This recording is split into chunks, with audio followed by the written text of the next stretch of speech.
पेश करने की तौफीक अता फरमाए। सब कह दीजिए आमीन। इहाता कर लेते हैं आपका, कुछ न कुछ इहाता कर लेते हैं आपकी सीरत तैयबा का कि अबू बकर हैं कौन। एक मजलिस के अंदर मैं ये बात बता चुका हूं, अबू बकर आपका वो नाम नहीं है जो अब्बा रखता है। अबू बकर जमाने में मशहूर हो गए, नाम तो अब्दुल्ला था। अबू बकर क्यों पड़ गया? बकर तो आपके किसी बेटे का भी नाम नहीं है कि उसके बाप होने की वजह से अबू बकर कहलाए जाए। फिर अबू बकर क्यों? पहला नुक्ता यही है लोगों, मेरे आका अलैहिस्सलातु वस्सलाम को भी इस बात की खबर थी कि मेरे बाद इस उम्मत की रहबरी के लिए, मेरी इस उम्मत का रेवड़ जिसने लेकर चलना है वो सिद्दीक़ अकबर है, वो सिद्दीक़ अकबर है। और उस वक्त ये अबू बकर, उसको ये लक़ब दिया जाता था कि जो कोई काफिले का सरबराह होता था और उनको सबको लेकर वो अपनी मंजिल की तरफ जाता था। एक बात। दूसरा यह है कि जो शख्स रेवड़ को चराए और उस सब को हांके और फिर उसको ठिकाने तक पहुंचा दे, उसको भी अबू बकर कहा जाता है।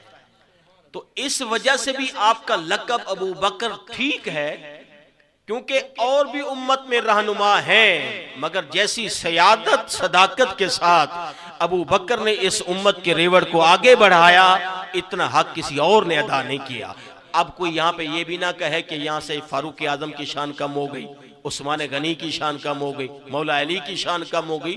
खुदा की कसम, अहले सुन्नत के अंदर ये कोई तराजू नहीं है कि हम यहाँ पे तोलते रहें कि इसका मकाम ये है तो इसका कम हो जाएगा। नहीं, चूंकि आज महफिल जिक्र सिद्दीक़ अकबर है तो बात सिर्फ अबू बकर सिद्दीक़ की हो रही है, तो उनका जिक्र खैर किया जा रहा है और आप लोग समात फरमा रहे हैं, तो इसलिए उनकी शान ही आपके सामने बयान करने की कोशिश की जाएगी। वरना हमें जिक्र अली में भी मचलता हुआ देख लिया करो कि हम तो वहां भी वजद के आलम में मौला अली का जिक्र क्या करते हैं।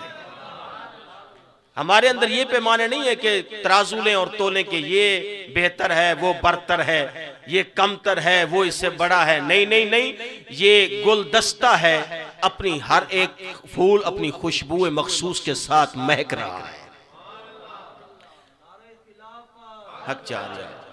हजरत अबू बकर, अबू बकर सिद्दीक, अब मैं कोई जुमला कहूंगा यकीनन उसका एंड आप ही की जात बनती है, तो आप कम से कम अपने मुंह को आज इस बात से महका के जाएं कि आपके लबों से भी हर वक्त एक लफ्ज निकलता रहे, वो कौन है? सिद्दीक़ अकबर।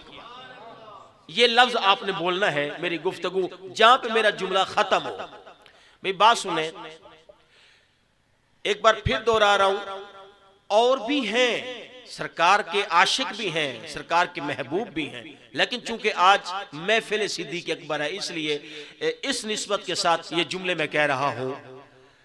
बचपन ही से जिनको मेरे मुस्तफा की रिफाकत और हजूर की मोहब्बत नसीब हुई उसे सिद्दीक़ अकबर कहते हैं। ये बचपन ही से, एक तो मोहल्ला एक था, सरकार के हमसाए भी थे और उम्र शरीफ में ज्यादा फासला नहीं है। सिद्दीक़ अकबर अपने महबूब से 2.5 साल के लगभग छोटे हैं। तो बुजुर्गों में जिनको बचपन ही से मुस्तफा की रिफाकत और हजूर की मोहब्बत नसीब हुई, सरकार उनके साथ बैठे, उनके साथ बात करने को पसंद फरमाए, उसको जमाना सिद्दीक़ अकबर कहता है। 4 साल की उम्र में अब्बा ले जाए कि बुत खाने में कि आओ बुत परस्ती करें।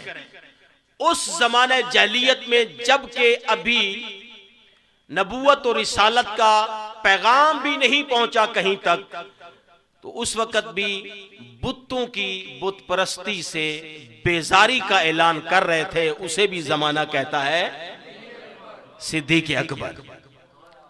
हजरत अबू बकर वो सिद्दीक़ अकबर जब तेरा और मेरा प्यारा सोना महबूब सल्लल्लाहु अलैहि वसल्लम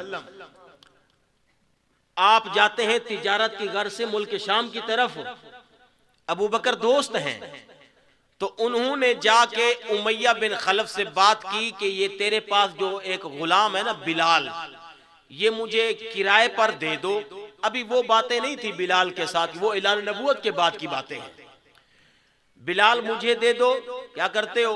कहा मुआवजा दूंगा, 1 महीना 2 महीने 3 महीने, जब तक मेरे मोहम्मद जाके वापस नहीं आते बिलाल उनकी गुलामी में उनके साथ साथ रहेगा, ताकि किसी जगह पे भी मेरे महबूब को कोई जरूरत पड़े तो बिलाल मेरे मुस्तफ़ा का सामान उठाए, सामान रखे, सामान उठाए, सामान रखे। तो उस वक्त भी हजरत सिद्दीक़ अकबर अपने महबूब से इतनी मोहब्बत करते थे, आपका दिल नहीं करता था कि महबूब तिजारत के लिए जाएं और अकेले सामान उठाते रहें और रखते रहें। बिलाल तुम साथ जाना, मेरे महबूब को तकलीफ ना हो। तो जो उस वक्त भी नियाजमंदी के गीत गा रहा था उसको जमाना सिद्दीक़ अकबर कहता है। और जब मेरे प्यारे रसूल सल्लल्लाहु अलैहि वसल्लम ने ऐलान नबूवत फरमाया तो बुजुर्गों में सबसे पहले मर्दों में आके जिसने सरकार के दस्ते हक परस्त पर बैत की और सरकार का कलमा पढ़ा उसे भी जमाना सिद्दीक़ अकबर कहता है। और जिस वक्त मेरे प्यारे रसूल सल्लल्लाहु अलैहि वसल्लम पर सहने काबा में ओझड़ी का बोझ डाला जाता है, वो वाकया अलग है कि सैयदा फातिमा तशरीफ ले गई और जाके उठाया। एक और वाकया यही है कि जब ओझड़ी डाली गई, आपको पता चलता है तो काफिरों के जत्थे हटा हटा कर वहां पे तशरीफ ले जाते हैं और उठाते हैं, हटाते हैं ओझड़ी को और सरकार को उठा के रवाना करते हैं घर की तरफ। और उस वक्त काफिरों के तानो तशरीह का जो सबसे पहले मुस्तफा की खातिर निशाना बनता है उसे कहते हैं सिद्दीक़ अकबर। और सुनिए मेरे प्यारे हबीब अलैहिस्सलातु वस्सलाम की बारगाह में जो इस वालिहाना मोहब्बत के साथ की आंखें हों, दुनिया में सिर्फ मुझे यही पसंद है। आका मेरी बेटी हो, आपकी ज़ौजा हो, मुझे ये पसंद है। मेरा माल हो, हजूर आपके कदमों पे निसार है, मुझे ये पसंद है। इस 3 के लफ्ज पर उमर भी 3 की ख्वाहिशें करते हैं, उस्मान भी 3 ख्वाहिशों का इजहार करते हैं, अली भी 3 ख्वाहिशों का इजहार करते हैं, जिब्रील अमीन आते हैं अपनी 3 ख्वाहिशें बताते हैं। वहीं पे अल्लाह का भी पैगाम आता है, अल्लाह भी कहता है मुझे भी 3 पसंद है। तो वो जो 3 से मेरे मुस्तफा के बाद आगाज हुआ उसे भी जमाना आज सिद्दीक़ अकबर कहता है। और अगली बात सुनिए, कौन सिद्दीक़ अकबर की मेरे मौला अली एक बार सारे जमे गफीर को सामने मुखातिब करके कहते हैं बताओ सबसे ज्यादा बहादुर कौन है? सब ने अर्ज किया हुजूर आप ही तो हैं। कहा सुनो तुम्हारे नजदीक मैं हूं, लेकिन आपको फिर शुजा नहीं अशजा बताता हूं जो सबसे बड़ा बहादुर है। जब बदर का मैदान लगा हुआ था हम सब ने मिलकर एक आरिश तैयार किया साहिबान कि हजूर वहां पे तशरीफ फरमा हो। सरकार वहां पे तशरीफ फरमा हुए, मौला अली फरमाते हैं अब आपस में मशवरा हो रहा है कि कौन होगा जो जाके सरकार के सामने सिक्योरिटी गार्ड बन के ठहर जाए, बाकी सब मैदान में लड़ते रहें। हम एक दूसरे की तरफ देख रहे थे कौन जाएगा, क्योंकि वहां पे सबकी तलब थी कि हम मोहम्मद अरबी तक पहुंचे। सब काफिर ये चाहते थे कि हमारी तलवारें वहां तक जल्दी पहुंचे और किस्सा खत्म हो जाए। सिद्दीक़ अकबर अपना हाथ बुलंद करते हैं, कहते कोई ना जाए, मैं जाऊंगा और अपने महबूब के सामने ठहर जाऊंगा। तो अरीश के सामने वो तन्हा अबू बकर ठहरा। गौल आते थे काफिरों के मेरे मुस्तफा तक पहुंचने के लिए, ये निकालते थे नियाम से तलवार और सबको भगा के पीछे पलट वापस आते थे। तो वो कौन थे जो अरीश के सामने मौला अली कह रहे हैं, जो सबसे बड़ा बहादुर था, हुजूर का सिक्योरिटी गार्ड था जमाना, उसको भी कहता है सिद्दीक़ अकबर। बातें बहुत सारी हैं, अबू बकर अबू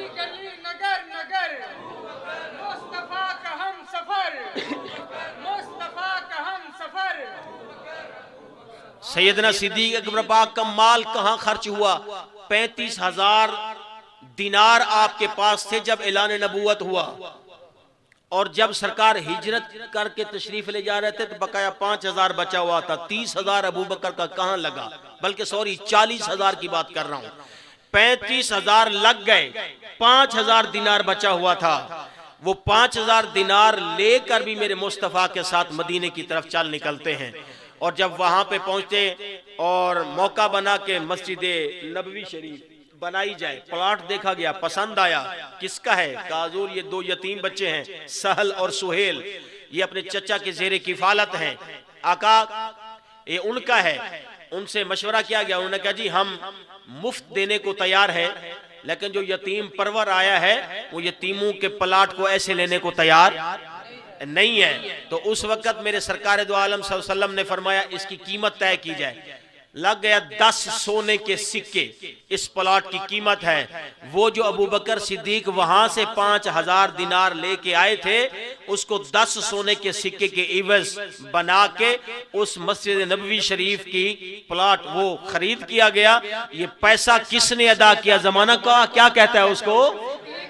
सिद्दीक अकबर। जहां आप लोग जाकर आंखें ठंडी करते हैं, मस्जिद नबवी शरीफ में जाके बैठते हैं और 2-2 नफिल रियाजुल जन्ना में पढ़ने के लिए आप तड़पते हैं। अरे ये जमीन लेके देने वाला कौन है? सिद्दीक अकबर। कौन है वो जिसको मेरे प्यारे महबूब अलैहिस्सलाम ने फरमाया अरे कोई और इमामत ना कराए जब तक मेरा अबू बकर मौजूद हो। जब मेरा अबू बकर मौजूद हो तो मेरे मुसल्ले पर ठहर कर इमामत कराने का हकदार भी सिर्फ वही है। तो ज़बान महबूब से भी कहा जा रहा है ये अजमत वाला सिद्दीक अकबर है। 2 बातें मुख्तसर और हैं। हजरत जी वकार मेरे प्यारे अबू बकर सिद्दीक रजी अल्लाह ताला अन्हो का विसाल शरीफ होता है, तो उस वक्त बंद दरवाजा हुजरे का कौन खोलता है और किसने आवाज दी है यार को यार के साथ मिला दो? ये इज्जत, ये तकर्रुम, ये एहतराम किसको बख्शा जा रहा है? जमाना एक ही नाम लेगा। और जब आपका जस्दे अतहर अपने घर में रखा हुआ था, मौला अली तशरीफ लाए, उस दरवाजे के सामने देख कर इरशाद फरमाया अबू बकर तुझे सलाम हो, तू वो खुश नसीब है जब सब लोग मुस्तफ़ा को झुटला रहे थे, मेरे नबी ने बताया कि अबू बकर मेरे साथ मुवानसत कर रहे थे। अबू बकर तुझे सलाम हो, तू वो है जिसके बारे में कुरान के अंदर सानिए सनैन का लफ्ज आया और तेरी सहाबियत वहां पे नस के साथ साबित हो गई है। मौला अली गुन गाए सिद्दीक अकबर पाक के, ज़बाने रिसालत बोले बहक के सिद्दीक अकबर। सरकार अबू बकर उमर को पकड़ के ठहर जाए और इरशाद फरमाए जिस तरह आज मैं यहां पे ठहरा हूं, मैदान हश्र में भी मेरा अबू बकर उमर मेरे साथ ठहरा होगा। अरे जब कब्रें खुलेंगी तो सबसे पहले अपने दरबारे गुहरबार से कौन बाहर आएगा? मेरे हुजूर। और उसके बाद तरतीब के मुताबिक फिर कौन आएगा? मेरा सिद्दीक अकबर। तो ये भी ऐलान हो गया अबू बकर सिद्दीक की इज्जत और अजमत का। लोगों सबसे पहले मैदान माशर में जो मेरी जियारत करेगा वो भी कौन है? सिद्दीक अकबर। किस किस बात की तरफ इशारा करूं? वो गरीबों को, मोहताजों को, मुफलिसों को, गुलामों को, कनीजों को, लौंडियों को अल्लाह की खातिर आजाद करवाए और उसी को बनामे खुदा आजाद करके बिल्कुल छोड़ दे। कोई उससे तमा नहीं रखता कि मैंने तुझे वहां से आजाद कराया कुफ्र से, अब इस्लाम में आए हो तो मेरे गुलाम बनकर रह जाओ। ये अबू बकर हैं जो खुदा की खातिर काम करते हैं, खुदा के लिए अपना माल लुटाते हैं। तो आज भी आले सुन्नत का यही नारा है और गली गली में हम यही पुकार करते हैं, लोगों मुस्तफा का हम सफर है। और सरकार की तुरबत अकदस में सबसे पहले जिस जगह पे आज रोज़ा अनवर है, कौन गया वहां पे जाकर हजूर की रिफाकत उनको मिली? उसे भी जमाना। आज भी आशिक हजूर को सलाम करने के बाद सबसे पहले जिसको जाके सलाम करता है उसे सिद्दीक अकबर कहते हैं। और मौला अली जैसा अजीम इंसान, अहले बैत का खूबसूरत चश्मो चराग, वो भी पेश करें अपनी मोहब्बतों के नजराने अबू बकर की बारगाह में, तो दर्श यही मिला कि आओ दोस्तों अपनी जबीन नियाज को चौखटे मोहब्बत सिद्दीक अकबर पे झुका दो। इसका फायदा क्या होगा? वहां से जो कुछ बटेगा वो हमें भी मिलेगा। वहां से क्या बढ़ता है? वो जो आसमान से उनको लक़ब मिला, सदाकत। बोल दीजिए सदाकत। सदाकत बढ़ती है, इश्क बढ़ता है, और ये जज्बा मिलता है लोगों अपनी जान, औलाद, माल सबसे बढ़कर हजूर से कैसे मोहब्बत करनी।